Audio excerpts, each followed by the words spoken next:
Thank you very much, Ekene Undule, for that backgrounder. Now, we have guests with us in the studios to discuss matters around mitigating communal conflicts.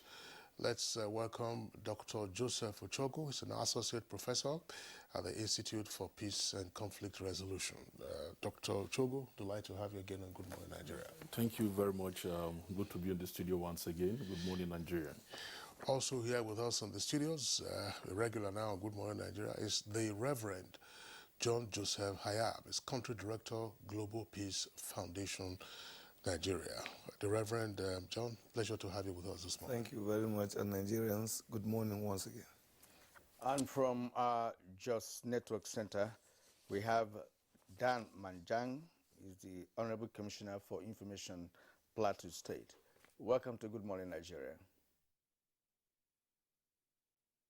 Good morning, Nigerians. It's a pleasure to be here. Well, actually, we're expecting Professor Muhammad Kabir Yusuf, Executive Secretary, Supreme Council for Feda Tijaniya Muslim Affairs, Nigeria, and Director of Peace and Anti-Conflict Journalism Research Center, Bayes University. He's going to be joining us in the course of the program. All right, gentlemen, let's begin this conversation with Honorable Dan Manjang, who is the Commissioner for Information in Plateau. Honorable Commissioner, we've had the benefit of the presence of the governor of your state, Simon Lalong, on Good Morning Nigeria on a number of occasions. He's joined us from Plateau. He's also been with us here in the studios discussing a wide variety of subjects, including security. I recall on one occasion he was saying that, yes, the peace building institution that he is set up and he's monitoring was yielding dividends. And at that time, obviously, there was peace on the plateau. And all of a sudden, it's another bloodbath. What is happening? Yeah, well, it's a pleasure. I thank you for the opportunity that I've been given. The peace we have enjoyed on the plateau is over a 6-year period. Since we came in 2015, we have tried to mitigate the callousness that existed before, and we are happy with the establishment with the institutional framework that we put in place, and with God helping us and with plateau people deciding to live, to coexist together. We have been enjoying that, but recently that has been ruptured, and the reason squarely is that there are people, it's multidimensional. One, there are people that are beneficiaries, they are crisis merchants, that has to be dealt with. There are people that out of the blues, they are criminal elements that would want to rupture the peace for different reasons, to be able to loot. And there are people that are seeking for justice, because in the past probably the people have been arrested, people have not been, they have not seen evidence that people have been tried, and so for different reasons, like I say, and some of the crises, but not this one, nosedive into religion. Some of them take ethno-religious dimension, some political, but most importantly ethno-religious. But for this crisis that we witnessed about 10 days back, did not have that undertone, and so we have analyzed it and have come to conclusion without any benefit of the doubt that it is criminal elements that have perpetrated this act. They have perpetrated other acts like cattle rustling, like kidnapping, and I know we are going to discuss what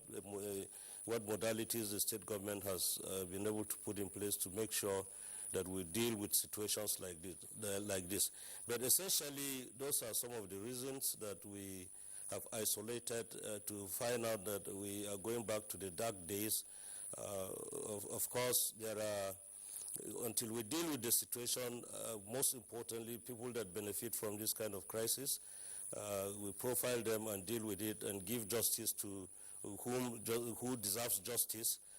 We might be far from getting the solution. As I talk to you, there is seeming protest that is about to go on. The STF in Jos here has won of a religious sect. The Shiite wants to have a demonstration today saying that the health of their leader is in jeopardy. But we are on top of the situation. The security is taking charge. The GOC, 3rd Armored Division, is warning. Every government is warning. And so we hope that they will not want to dare authority, because we cannot afford any bloodbath again. Essentially, some of the things that have resulted to what we are witnessing, what we witnessed 10 days ago, the ones that I have isolated. All right. Thank you indeed.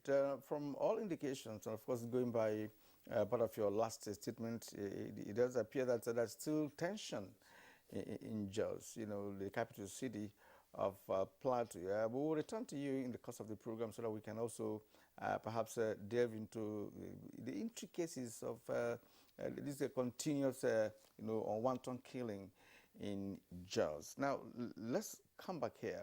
Ask Reverend John, what do you make of the statement put out now by the Commissioner for Information in Plateau State, and what do you understand really by the latest conflict, that of course took the lives of many in Jos? We just heard that some staff of the State Radio Corporation, were also attacked about 2 nights ago in Jos, at the Dadinko area. Thank you very much. The truth about it is that today in Nigeria, the frequency of attacks and counter-attacks, either in Plateau State, in Kaduna State, in Zamfara State, in Ekiti State, in Delta State, you can just take a look at the entire country, has actually become too much, and shows as if either we have not honestly and genuinely looked at what is happening to us and take responsibility as government and also as citizens, or we've really chose to be playing lip service to the entire story and only tell stories that probably suit us and suit those at that time. With due respect, Jos crisis did not just, what is going on now was not just 10 days ago. In the last 3 weeks, there were killings. It was all over the country that there were killings. The fact that one of the community leaders did even say that when they were killing, the military didn't even come to rescue. And they call and they say they've never gotten authority until one of the GOCs have to go and now say, okay, from now going forward, anytime there's killing or anytime there's any tension, call me. Nigerians didn't address that. Then 5 days or 7 days later, we had what we are now counting 10 days. Because when we begin to just look at this as if just one event, then we're not going to solve the problem. But when we look at it holistically, then we will solve the problem. Our brother from Jos did say that some people are actually angry because justice has not been done. That's an admission that, truly speaking, in Nigeria, our inability to address conflict has been because those who perpetrate evil have never been brought to book. Those who perpetrate evil have never been arrested. The fact is that we fight conflict in Nigeria on just the pages of newspaper. We talk about conflict in Nigeria just on television. But in reality, have we really gone to the people? Have we really delved in to understand what is going on with the people and how to address it? Or we just feel by rhetoric we will change the story? The reality is the people are still in pains. People die. When there was killing 3 weeks ago, people die. Loved ones or people lost their relations. When there was killing 10 days ago, people die. Relations were also killed. So this cycle of killing just keep continuing. So sometimes when we come to really look at the problem in our states or in Nigeria, We have to be honest with what is really going on, and then we can be discussing how to find solution to it. But when we keep talking about the story as if we've won, then just it's one incident, there's a problem. The chances is that people who know very well what they are going through will now just assume, wait a minute, are we honest to this matter? Do we really want to know about this matter? Because people cannot also honestly share with us what they're going through when they realize that the narrative itself is false, cannot be rooted, and does not seem to want solution. So in responding to your question, my take is that listening to what is happening today, well, we've heard it from the commissioner in Plateau State, but is it just in Plateau State? Is it not a national problem? Is it not a problem that is happening in my home? Is it not a problem that is happening in your home? Is it not a problem that is happening in your community? Can we really honestly deal with this thing the way it's supposed to be? How are we even approaching it? Do we approach it by just speaking about it, or approach it by really going to the grassroots to deal with it? Or we just talk about it, the next day, new story come, we assume we've dealt with it, but after 2 days, because we really didn't do with it the other day, it will resurface. If it do not resurface as either religious, it will resurface as just some criminals doing, but at the end of it, it is lives are being lost. How can we live in a country where every day you are telling me that 10 people die, 20 people die, 30 people die, and nobody seems to care? All right, the Reverend John Hayab, thank you very much. Dr. Ochogu, let's have your opening salvo on the spate of communal conflicts, whether over land, or whether over grazing locations, or ethnic, or just plain religious. I think, thank you very much. I think I want to start on the basis of the fact that why these conflicts have been frequent and recurrent largely has to do with the politics of identity and the crisis of conflict management in Nigeria. And what I'm trying to say basically is that and society and all stakeholders are actually culpable, in this whole thing. Because the kind of conflict we suffer in Nigeria, particularly some of the conflicts that have been mentioned, actually are all drawn along identity lines. That's right. Either along religious line, along ethnic lines, or whatever kind of lines, that are. But largely, it's along this identity, ethnic and religious. And when you have that, you require conflict managers, that are neutral arbiter of the processes of conflict resolutions and all that. But in the last 20 years when these things happen, I've happened to have the privilege of being in some of the conflict sport, even when it was hot from as much as 2002, I think up till date. And when these things happen, the emotions are high. And when I mean the emotions are high, you really have to take a look at what it is as a conflict manager or as a responder, to detach yourself from the emotions, that builds up, as a result of this violence, as a result of this conflict, for you to be able to analyze properly, and put in the relevant measures that you need to put in.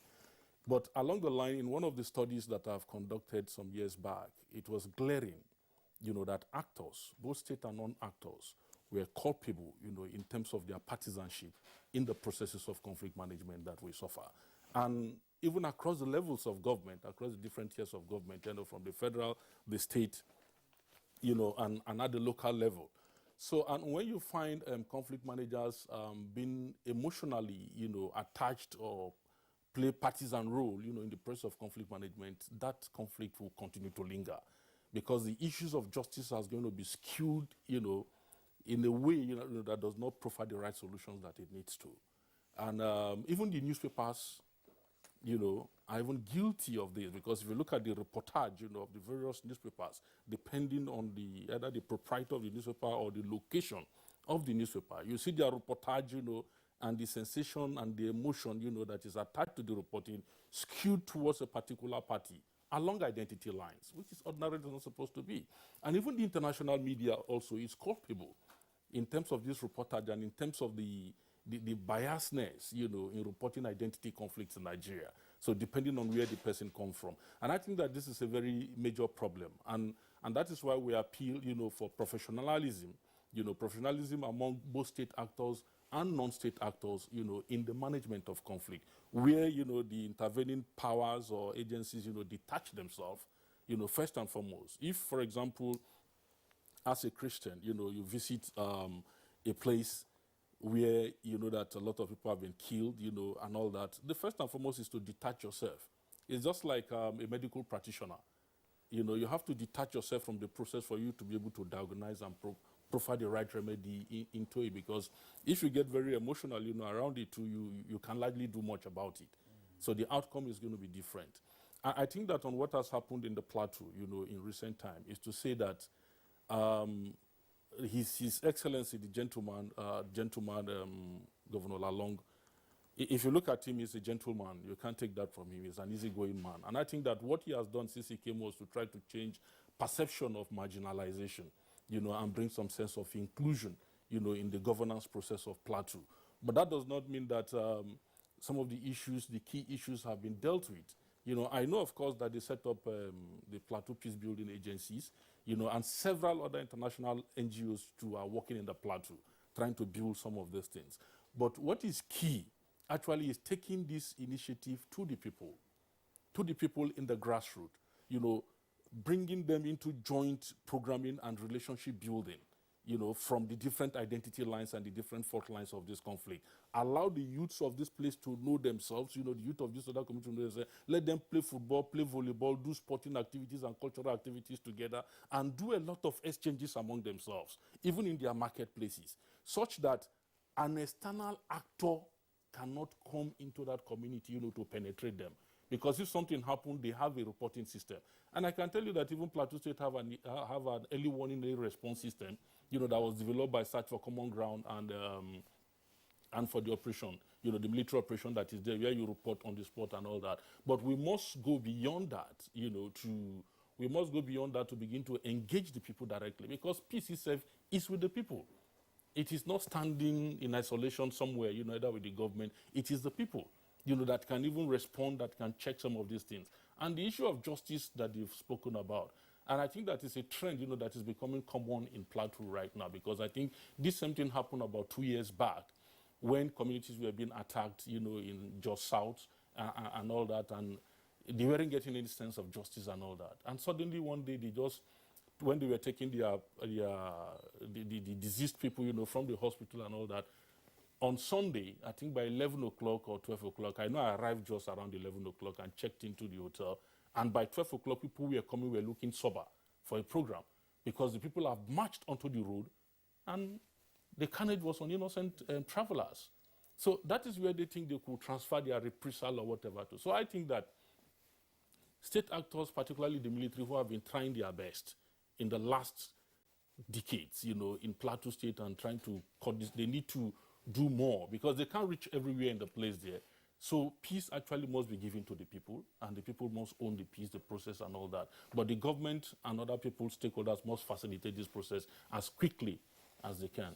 What is so worrisome about this development is the fact that the people concerned have been living together for a very long time. So what happened that people who have lived together, go to the same market, all of a sudden, became enemies, and it's becoming unabated, after several years of, peace, which of course the government of Plateau has achieved in the past 6 years, now is back again.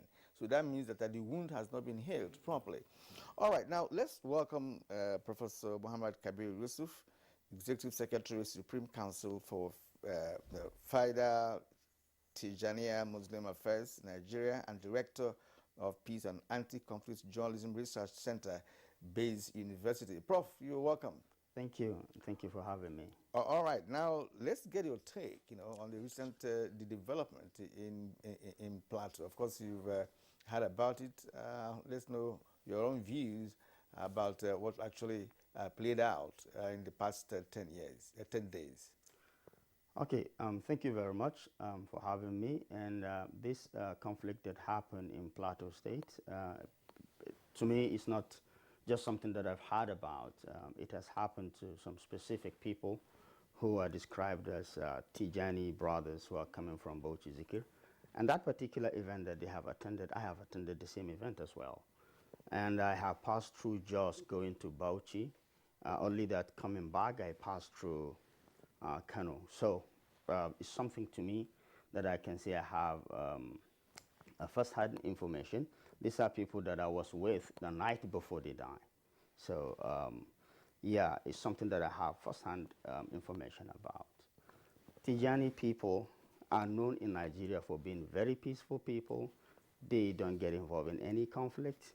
And probably that is the reason why we have one governor describing the situation as a case of mistaken identity, which many critics don't find very, very funny. It's not right to describe them as that, but I will get back to that. So that was what happened, and in the last 10 days, many things happened. Sheikh Darusman Bauchi, the leader of that group of people, came to Abuja, met with the president. Many newspapers carried the news, people giving opinions and here and there. So, to come back to the issue, to me, this is an issue that has given a rare opportunity for the government to deal with conflict issue once and for all. Because for the first time, it is bringing everyone on board.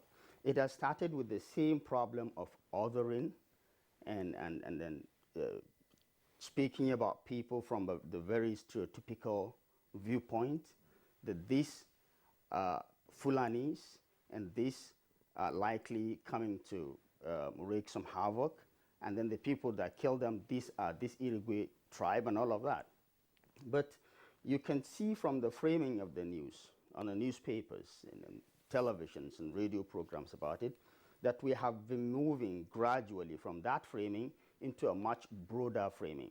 From Fulani Tijaniya brothers to Fulani Muslims, then to just Muslims, then to Nigerians. And I see that as a very good thing because you see, a lot of the problems that we are having as a result of the mindset that we have, the biases that we come into conflict with. Journalists, most especially, are playing a very big role here because they are the ones framing the news. They are the ones setting the ball rolling, and all of us are following suit based on how journalists report the events. So when they report the events by, stereotyping the victim, you already feel like this victim probably deserves this because he is this kind of person, because he has this kind of identity that doesn't augur very well with the kind of identity that you represent. But by the time journalists move on to, making the identity, as we know, is fluid thing. You can play around with it. So by the time they move on from that marginalization kind of thing into broadening the situation, I think that brings about an opportunity for reconciliation. And I see this play out in the last 10 days, moving from Irigwe tribe, kill some Fulani, to some Muslims being killed by just Christians, to just Muslims killed by some people or some criminals in Jos. So what I think has happened and needs to happen here is that we have broadened our horizon, and we need to move on from calling ourselves Fulanis or Hausas or Muslims into calling ourselves Nigerian citizens. We have to realize that we live in a nation state. A nation state recognizes citizenship before anything else. Yes, I'm a Muslim. Yes, the person that killed those people are Christian. Yes, we have all these identities. But these identities can only help us when we have peace. But in the absence of peace, we have to realize that all of us are citizens, and when something like this happens, it's just criminals from among the citizens committing crime against another citizen or all the citizens. That will be the approach that will help all of us, and I have seen this happening probably for the first time in the history of conflicts happening in Nigeria, and definitely journalists have to come in trying to understand how to report these things. Like I'm doing research about peace journalism. And what we realize is that in the process of our research is that a lot of Nigerian journalism don't even know that there's something called peace journalism. And those who understand that there's something called peace journalism don't even know how to go about peace journalism, right? Peace journalism is not about reporting. It's not about like hiding the facts.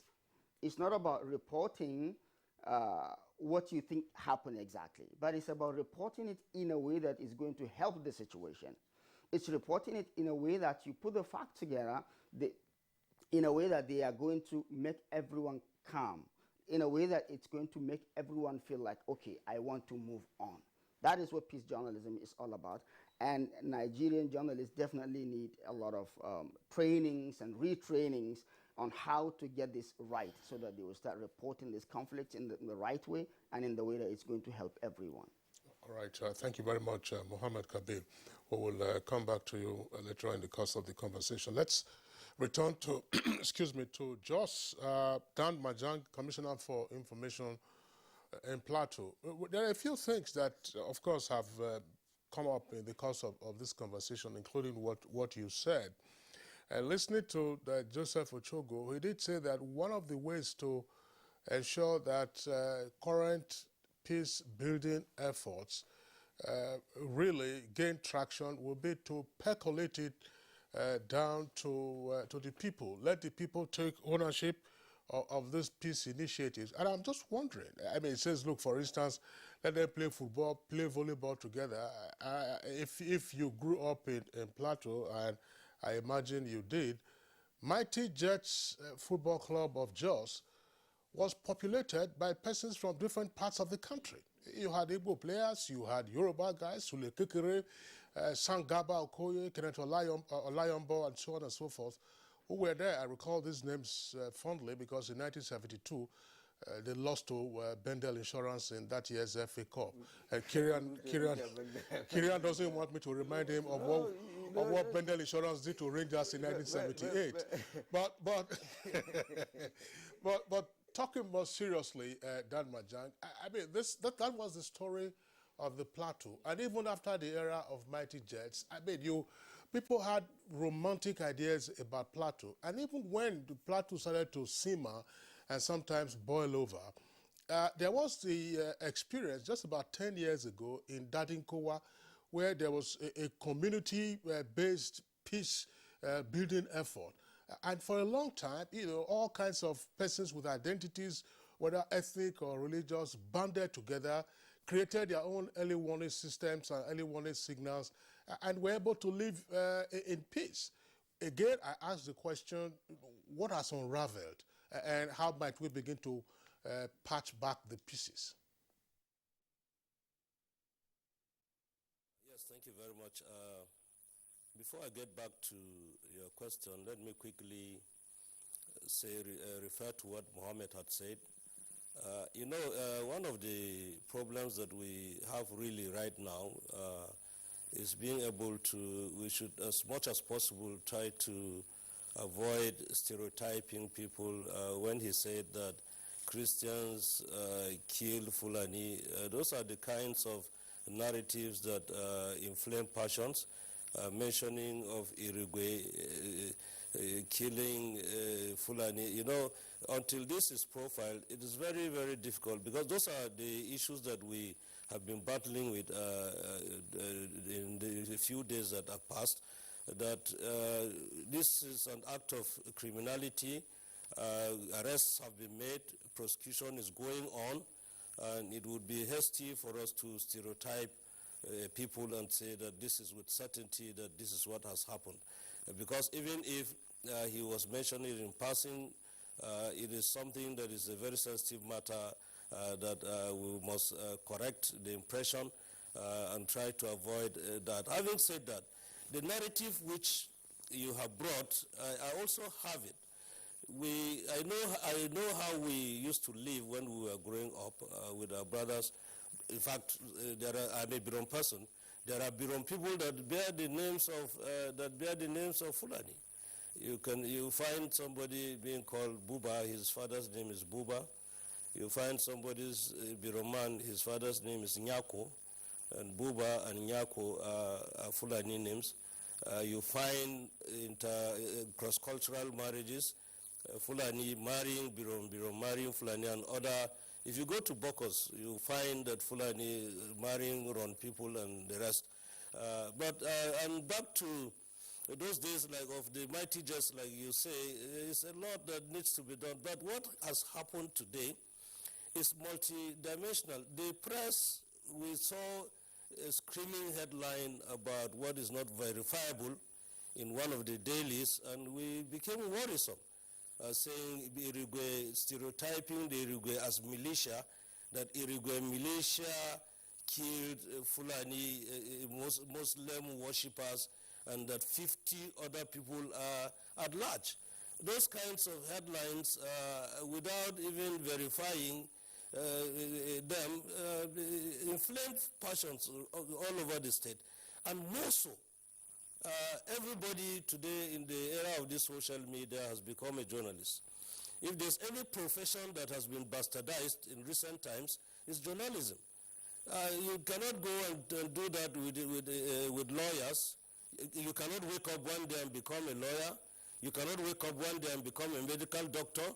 But you can wake up with the press of the button and you are a journalist. And it becomes very difficult now to even ascertain which story is right. And life about itself, if you begin to want to talk about regulation, the journalists again would say that this is democracy, we want to gag the press and stuff like that. But I can assure you that there's a lot of messages, there are lots of messages that pass through there, through the social media that inflame passions, that people rely on. The social media is a double-edged sword, I agree. You can use it for good, but a lot of things that are passed through the social media are not helpful in any way. Again, if you look at the narratives that have been going on through the social media, some of it largely is because of the inflammatory nature of the messages that pass across to the people by the religious leaders. Some of the religious leaders are really inflaming passions by their messages which they pass.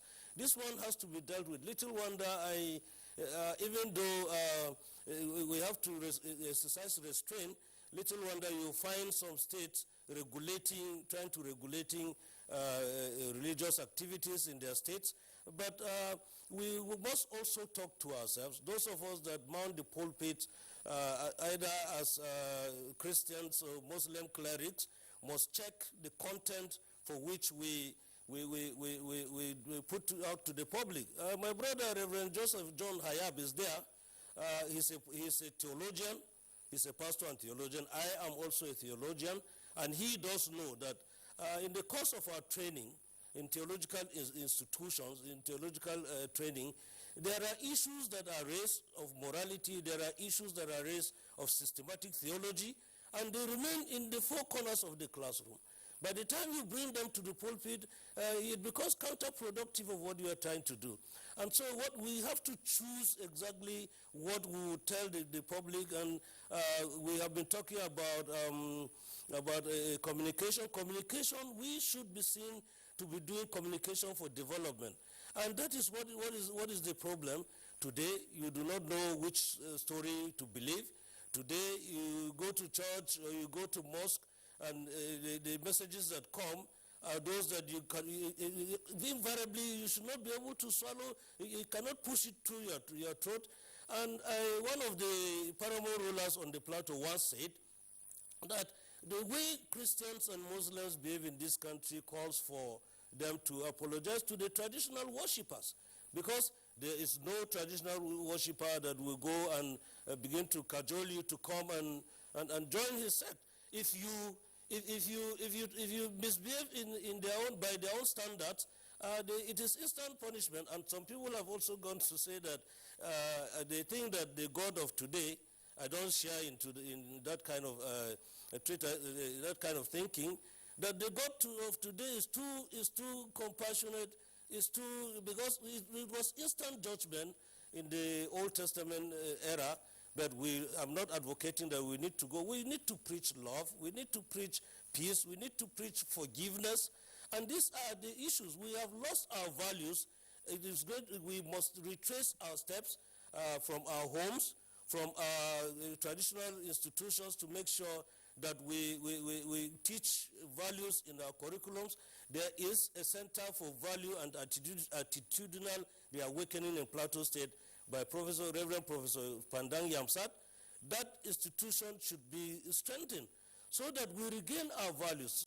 The way we have lived, in the secondary school I went to, one of our classmates, when we did WAEC, it was a Muslim that took the best prize for Christian religious studies. These are some of the issues. We can go on and on and on, and we are left with the question, what has really happened?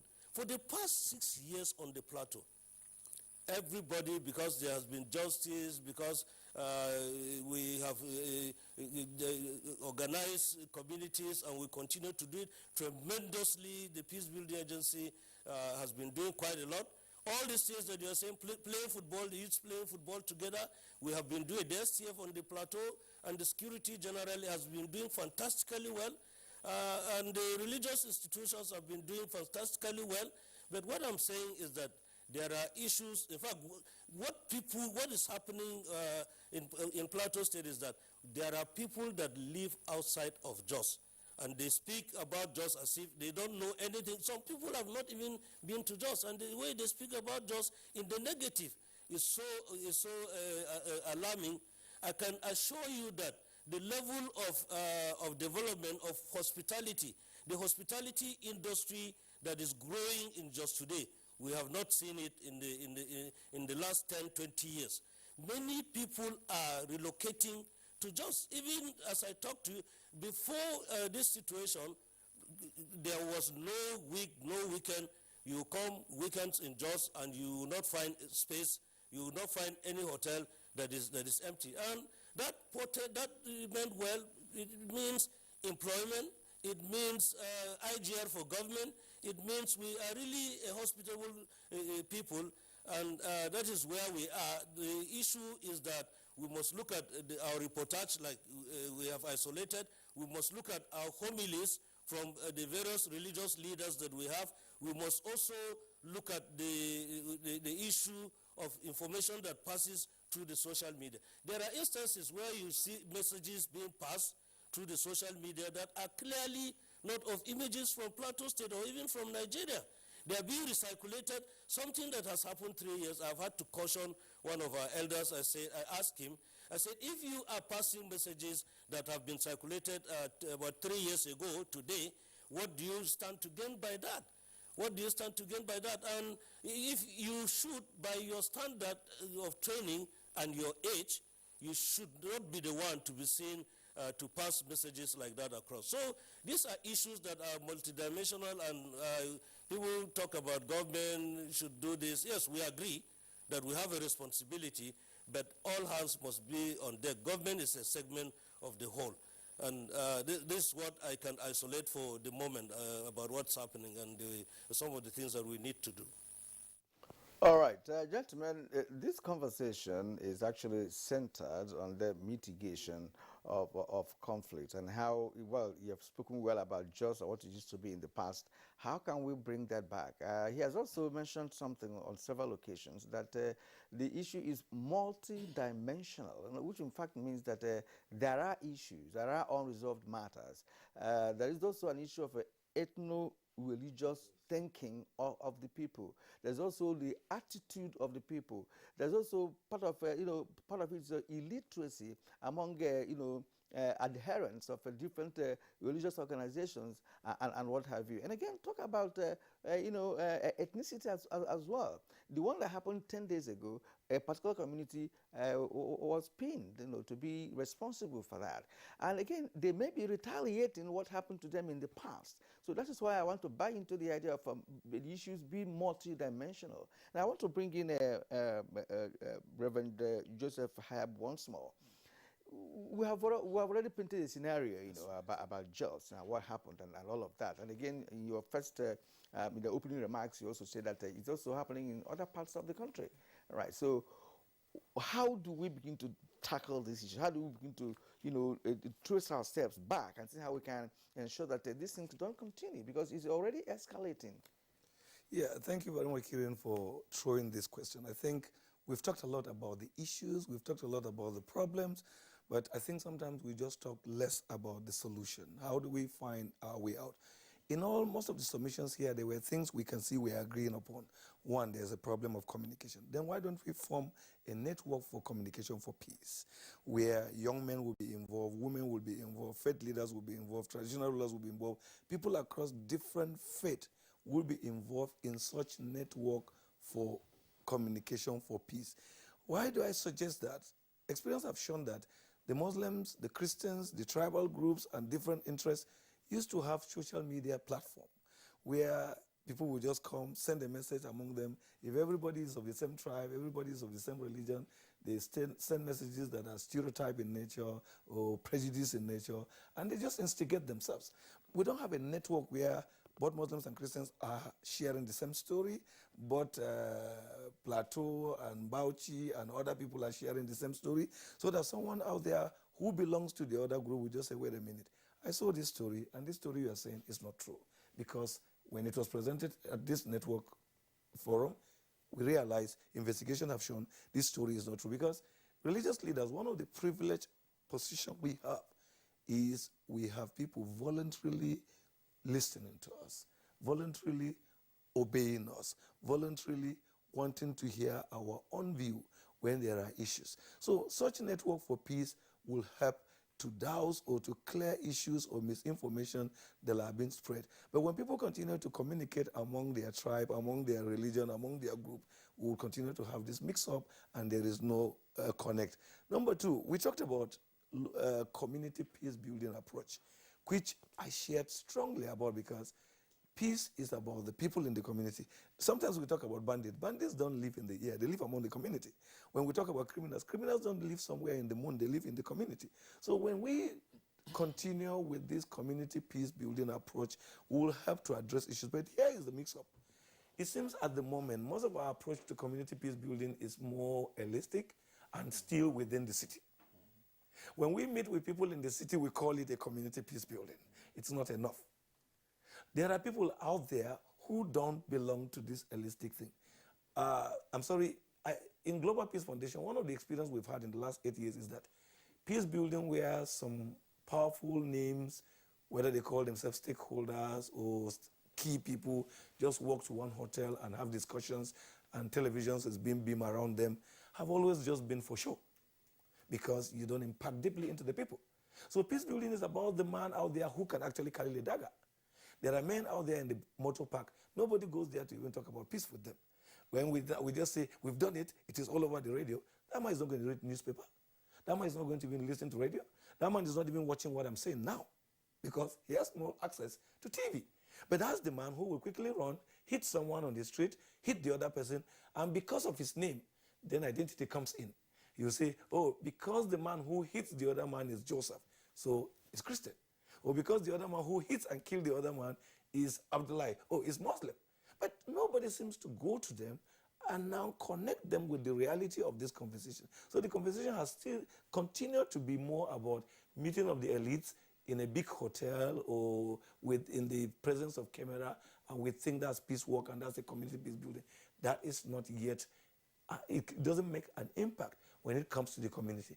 Those people you feel you don't really care about them, you don't know about them, are the people that needs to come into the conversation. After the killing, when you arrest them and start asking them, the fact that some of them will just tell you that we just saw someone running and we thought it's an enemy and we hit him. They were not doing it for their tribe, neither were they doing it for religion. That's why I wanted this conversation to be about how can we stop the killings of Nigerians. But not the killings of Muslims, not the killings of Christians, not the killings of certain identity. Nigerians, citizens of Nigeria should enjoy the protection of the state and the protection of their country, that they don't just travel and get killed. They don't just live in their homes and get killed. They don't just have a little misunderstanding with people and then it results to killing. How have we been treating issues of misgiving among neighbors in this country? It's also part of the reason why we are where we are. So we must have a system. Our lawyers and others are doing what they call alternative dispute resolution. We've still not impacted that in the life of our people. People still believe that if anybody hits me, I take him to police. Unfortunately, we have a system in this country, or not quite a system, a practice that when you take such a person to either police or you take such a person to court, the court may not really rule in fairness. They're triggering more problem. So where are those alternative dispute resolution people coming? And can our court system help that when people come to report each other's, and it's a matter that is civil and so simple that you can help to just reconcile them? Because when people are not reconciled deeply in the heart, they will not be reconciled by a court or a police. As a pastor, I believe in someone that says, blessed are the peacemakers. And I've always tell people that there are a difference between being a peacemaker and a peacekeeper. Peacekeepers are those people who come and force you to accept peace. But peacemakers are those who help you from the heart to develop peace, so that even when there is no peacekeeper, you will still love your neighbor, you will still celebrate your neighbor, you will still appreciate your neighbor. You draw us to memory lane. Some of us grew up, I did IRK. When I sit today and talk with Muslims, when they start saying that, I just tell them, brother, I know this one, because I attend classes on IRK. I never wrote an exams, but I attended classes. My father was not trouble because I attended IRK classes. My mother was not trouble because I attended IRK classes. Today, we don't even want to help our children to have knowledge. If a child of a Christian attend a school where anything Arabic, hey, they want to Islamize him. If a child of a Muslim attend a school where something is mentioned about Bible, hey, they want to make him a Christian. We are reducing the knowledge of our children. And then we are talking about ignorance. Ignorance is not just about lack of going to school. Someone can go to school, but he's still ignorant because he was not exposed to learning beyond what he knows. Everything he knows is about what they say in their house. So parents and community, religious leaders, let's allow our children grow in knowledge. Let's allow our children understand the other faith. Understanding about the other tribe, understanding about the other faith. Do not change your tribe to another tribe. Do not change your faith to another faith. So these are part of the things that is lacking. So we have to look at how we even present our education curriculum. The last time I appeared here, I talked about our educational system. It's also aiding in this crisis we are seeing. Because when children come to school, the first interest of the teacher is he wants to teach my child how to read and write. And experts have shown that that never works. Children don't need that at certain age. But when they learn relationship, that relationship will help them to even know how to read. Then when they know how to read, they will now add relationship plus ability to read and then live a better life in the community. But when they know how to read and they don't understand relationship, then they will be educated, but they will be educated beast, because they know how to read, but they don't know how to relate. And relationship will change these things we are seeing. It is sad that every day people are reminding us what happened in 1972, in 1982, in 1960. Please, can we also show them something that will happen now, so that our children and our great-grandchildren will come to know that in our time, we too did our best to live a peaceful life, a life of community living, and we have something good to transfer to them. All right. The Reverend John Yahaya, thank you very much. We are taking a short break now. When we return, we'll continue with the conversation.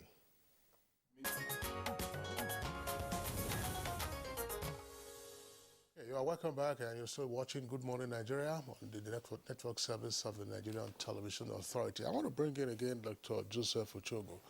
Dr. Joseph Ochogo, on the one hand, amongst the many ideas that are floated in the course of this conversation, we say engage in peace-building efforts, engage in alternative conflict resolution mechanisms. Earlier, you also talked about the crisis of conflict management. I'm just wondering, if on the one hand there is a clear recognition that part of what we see, if not much of what we see, are just acts of criminality, why has it been so challenging, as it were, to bring the perpetrators of these criminal acts to justice?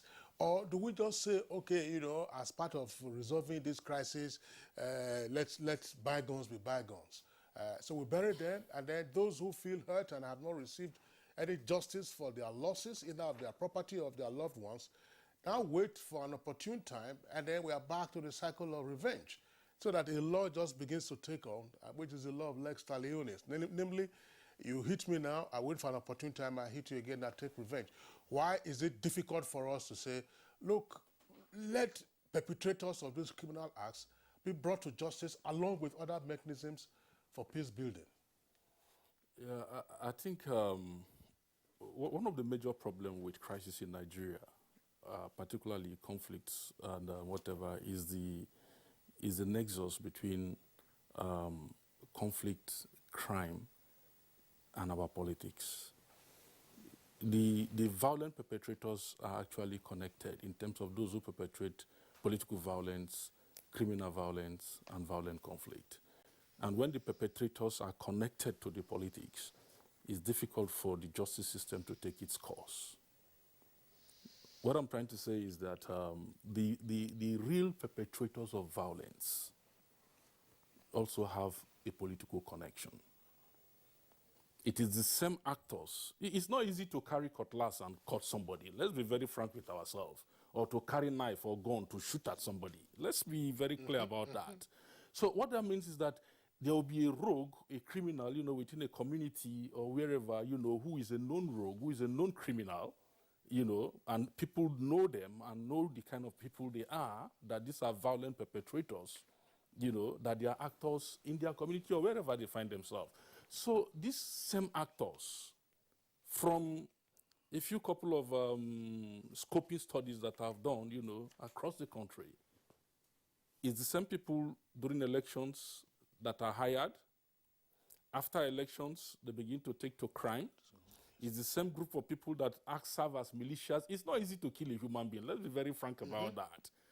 And if you look at a place like Jos, for example, that has suffered conflict in the last close to 20 years, those perpetrators of violence, those who have tutored themselves, learned the art of killing, what has happened to them over the years? So in times of relative peace or peace of the graveyard, they are embedded within the society, ready for if there is a little altercation, they can easily take anything here and go for the jugular for a kill. So when you have those kind of things, we'll now need to begin to unpack these connections. The first for us to unpack is to disconnect the political element. Particularly our politicians now, from patronizing political violence. So therefore, if you disconnect the political actors from the perpetrators of political violence, you can now begin to find a sense of justice. Because once they are caught in criminal act or in violent conflict act, and there is a disconnect from the political angle, the justice system will easily take its course. But if there is a connection, it becomes extremely difficult, because the covert influencing, of the entire process of arrest, when the military arrest, or when the police manages to arrest to do their work, if they pass through the policing system, the prosecution system, they go to the court, and then before you know, the covert influencings are there. Let's be very frank with ourselves as Nigerians. And this is why the dispensation of justice becomes very difficult. Some of these people get the best of lawyers. They get the best of lawyers or whatever to go and pursue their case.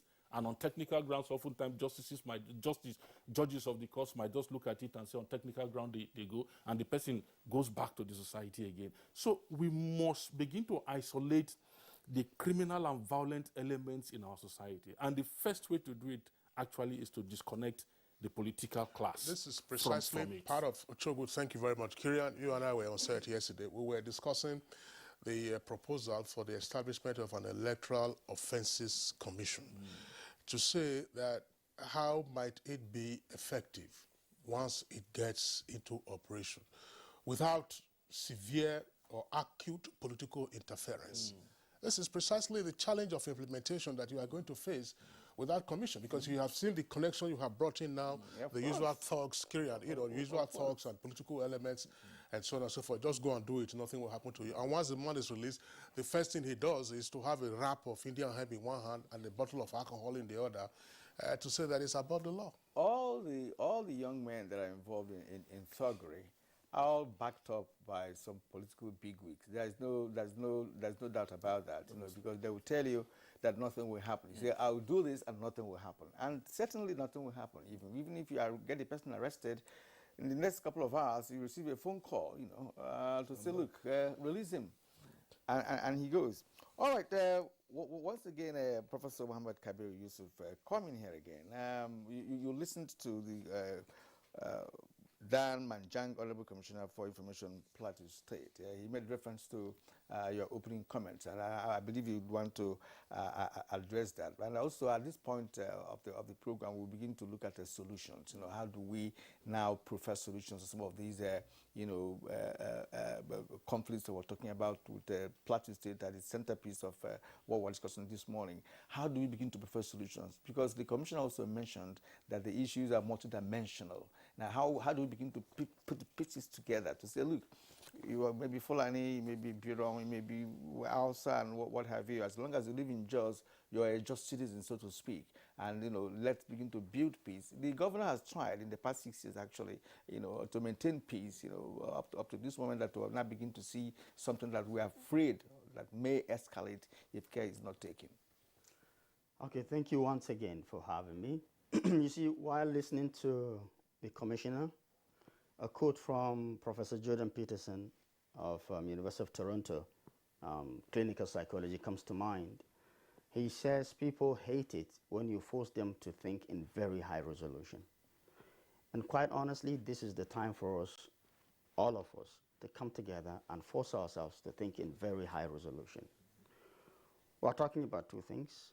We're talking a problem, and we are thinking about solution. When we are thinking about solution, we might afford to think in low resolution, but while talking about the problem, trying to diagnose the problem and find out what's really happening and why it is happening, what is the pretext under what is happening, we can't afford not to think in very high resolution. We have to find out who is this perpetrator, what are his obvious and not very, very obvious identities. Why only him doing this, not the other part of the community?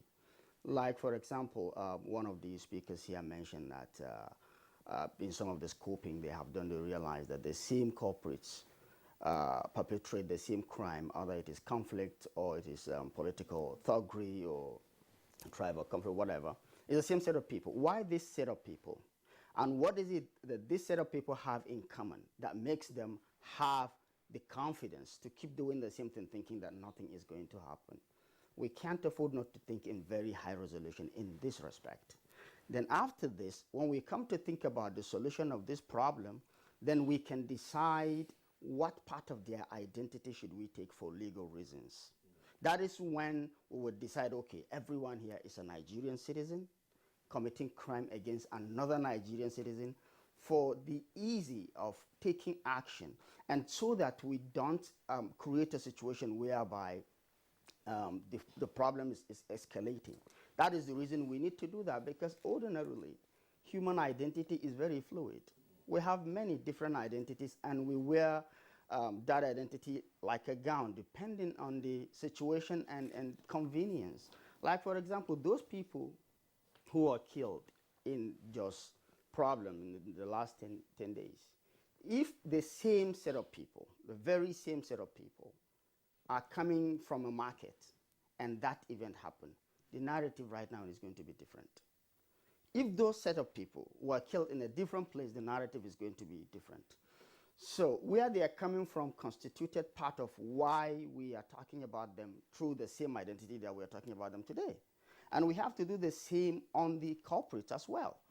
So having said this, I think we can't avoid dealing with many different narratives because we live in a democracy that believes in freedom of expression. And social media is a necessary evil, if it is at all, that we have to live with. Good things come from it, bad things come from it. We can't avoid these different narratives. But among all these different and bad narratives, some of them, like the narrative that is saying that these people actually are having a coffin full of weapons, and these people are not actually worshippers. All of these narratives, I read one of those actually in one of respected newspaper, National Daily in Nigeria, very surprisingly. And these are people that I know personally, right? So no one can come and tell me stories about these people. I know the people I'm talking about. So there has to be one grand narrative.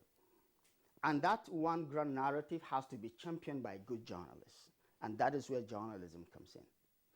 At this point, I think we have to, as a nation, decide what kind of journalism we want to have. At the level of normativity, different countries decide the kind of theory of journalism they want to adopt, whether it is libertarianism, whether it is social responsibility theory, whether it is developmental, whether it is participatory democratic journalism, whatever it is, we have to decide, and we have to decide based on the situation. And while deciding, we have to put into consideration that we have a dicey situation in our country. Our country is very what it is in terms of security and all of that. So I'm sorry, Professor Mohammed Kabir, let me pose this question to you so you take it along the point that you are espousing. This conflict has happened, and the aftermath is what we are dealing with. Experience from the various conversations that we have had so far has shown that if this matter is not well resolved, it's not properly resolved, people, of course, might say, in the meantime, no problem, but let bygones be bygones. They go to their respective homes, but they would not forget. And then they wait for an opportune time and spring their own revenge. How do we avoid that cycle? exactly. You see, it seems to me and to everyone reasonable that all of us agree that we want to have peace. No one wants to live in an unpeaceful environment. And we also agree that no one wants that peace to be at his expense. I don't want a peace that will be at my expense if I'm killed or if my people suffer some of these problems, and we move on. No one wants that for himself or for his people, right? So I think that is what we need to do.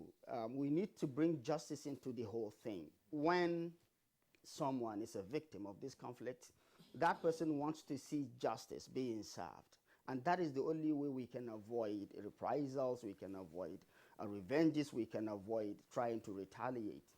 And immediately after the justice is served, another thing that we definitely need to do is to bring in national orientation into this, right? We need to, because you can't stop people from having in their mind the thinking of what is the identity of this person and what is it that if I do, I will feel like I have taken revenge. You can't stop people from having that thought in their mind.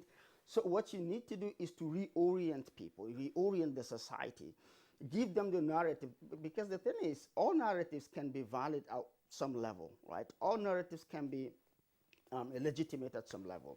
But we have the narrative that we want to advance in the society. The government has to have that. The government has to have a deliberate policy about the narrative it wants for itself, it wants to advance to people, for what reason. So after serving justice, then you bring the national orientation into it to try to advance that narrative that will make people think along the line of peace, not revenging, not coming back for reprisal and all of that. This is what you need to do. But as I said in the beginning, we really need to think in very high resolution about the diagnosis of the problem, and then, because that is what is going to give us the opportunity to decide, okay, which option, which alternate route are we taking? Because you have plenty of them. So you decide which one are you picking, and why are you picking that? As a government, as a people, as journalists, as community leaders, we decide which one we are taking and for what reason, and then we try to advance it, because that is the only way we can attain a peace. All right, Prof. Well taken. Let's return to Jos, where we have a commissioner for information. Earlier on, he informed us that Governor Lalong of Plateau State has had a meeting with the stakeholders and leaders of different communities in Jos, of course looking for a way to ensure that what happened does not escalate. Let us into what transpired in that meeting, or what has been agreed upon, because what we're now talking about is to ensure that this does not escalate, and there should be no revenge or whatsoever, because that is, of course, what brings about the issue of conflicts and killings all over again, even after peace has been made. What played out at the meeting? What are the takeaways by those leaders who attended the meeting with the governor?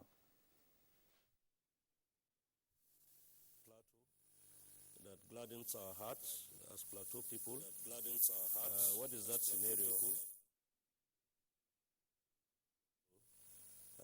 them.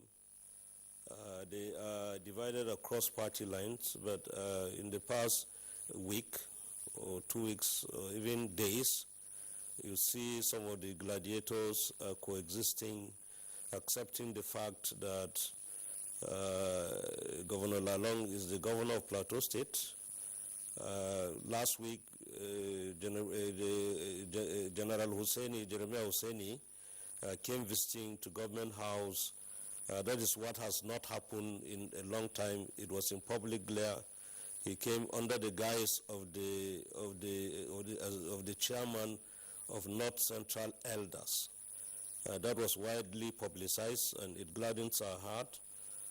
Just 3 or 4 days ago, when we had the stakeholders meeting, the immediate past governor of Plateau State, Jonah David Jang, came to Government House for the first time in 6 years to sit down. And even yesterday, if you watch public television, you would see it completely, the entire Plateau State, the death of Ibrahim Mantu brought the entire Plateau State together. Everybody from senators to House of Reps members to Governor Jang himself to the minister and every Plateau man went with the governor as an entourage to go and commiserate with the Mantu family. Thereafter, they moved to the government lodge together. And this is what we need to be seeing more often, that this is the time for governance, that Governor Lalong is no longer a governor of the APC. I'm not the commissioner of APC. I'm the commissioner of information for Plateau State. The governor is the governor of Plateau State. And that is why, if you look at the level of appointments in this administration, it cuts across all the 53 ethnic nationalities on the plateau. There's no ethnic nationality on the plateau that is not being involved at one level of governance or the other. Back to the issues, the resolutions that took place on that day, is that we agreed that we will cascade these meetings to local governments and to communities. Already the state has employed and trained over 3,500 youths to help in intelligence gathering across the 17 local governments of Plateau State. We need to cascade. The traditional institution has to come in because they are in direct contact with the people. The local government chairmen and councillors, I agree with what one of the discussers said. You go to peace, the Reverend Hayab said, you go to peace building resolutions and then you stay in hotels and the people that are involved are not the people that perpetrate the acts are not being involved. We need to look at that. So that was one of the resolutions that we looked at on the plateau. And another thing that we also resolved is that justice must be seen to be served. No matter whose ox is God, if you are found culpable, we should, as much as we must face the wrath of the law. For example, in Plateau State, we have signed the anti-land grabbing bill. The governor has signed it and has signed an anti-kidnapping bill. So all these ones are in place that people need to take advantage. For people that feel their land has been taken, should go to court and seek redress. For people that have been arrested and are suspected kidnappers or rapists, they should be taken to court. They should face the law, and they should face the courts. And then once they are convicted, like somebody raised yesterday in another medium, he said in the past 8 years or 16 years, The Honorable Commissioner for Information, Plateau State, well, we are sorry about that. Time is not on our side again. Thank you indeed for your contribution this morning. Dam and Jang, Honorable Commissioner for Information, Plateau State. It's been a pleasure talking to you this morning. We also like to thank Professor Muhammad Kabir Yusuf, Executive Secretary, Supreme Council for Faida Tijaniya Muslim Affairs, Nigeria, and Director of Peace and Anti-Conflict Journalism Research Center, Bayes University.